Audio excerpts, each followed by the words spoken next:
కూడా శ్రమను అనుభవించు అన్నాడు. పౌలు లిటరేచర్ చాలా వెరైటీగా ఉంటుంది. మనమైతే రాసేవాళ్ళమేమో తోటి దైవజనులారా, తోటి సహోదరులారా, నాతో కూడా పదవులు అనుభవించుము అని రాసేవాళ్ళమేమో.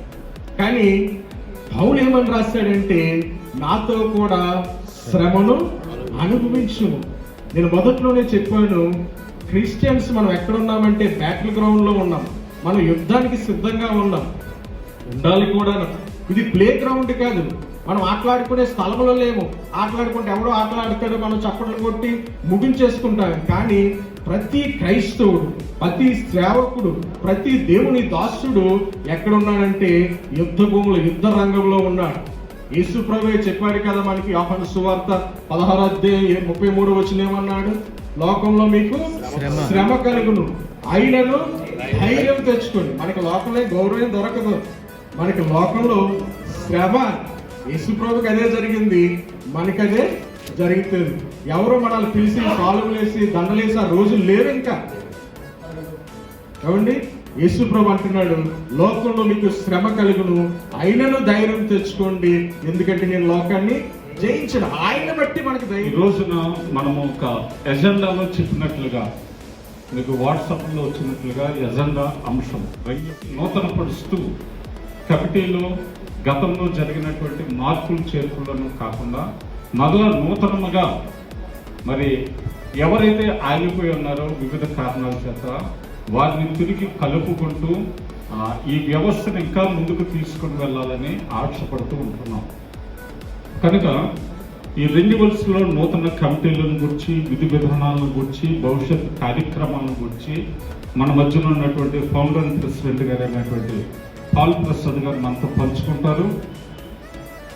ఆ రెన్యువల్స్ జరగనే ఉన్నాయి కనుక ఆ కమిటీ యొక్క మార్పులు కూర్పుల్లో మీకు అభిప్రాయాలు తెలియజేయవలసిందిగా ఆరాధించే భక్తులకి ఎక్కడ ఏ విధమైన ఇబ్బందులు కలిగినా, ఆటంకాలు కలిగినా, విరుచుకుపడే మోకల నుంచి మనం రక్షింపబడాలన్నా, వారిని ఎదుర్కోవాలన్నా మరి ఇటువంటి సిఆర్పిఎఫ్ కోర్స్ అనే సంస్థ చాలా అవసరం.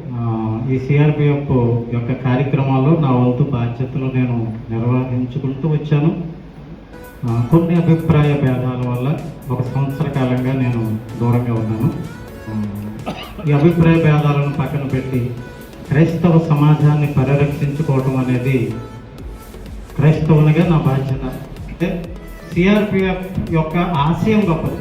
ప్రస్తుత సమాజంలో ప్రమాదంలో ఉన్న క్రైస్తవ్యాన్ని రక్షించుకోవాలి అని అంటే నాకు తెలిసి సిఆర్పిఎఫ్ లాంటి ఈ ఆర్గనైజేషన్ ఇంకొకటి లేదు.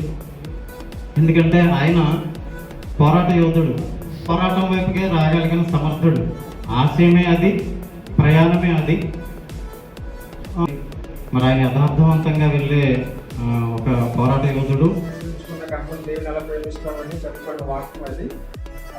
చూడండి, public protection, service protection, financial protection, ఈ 3 అంశాలను తీసుకొని ఇక ఆల్ క్రిస్టియన్ ప్రొటెక్షన్ ఫౌండేషన్ మనం స్థాపించుకున్నాం.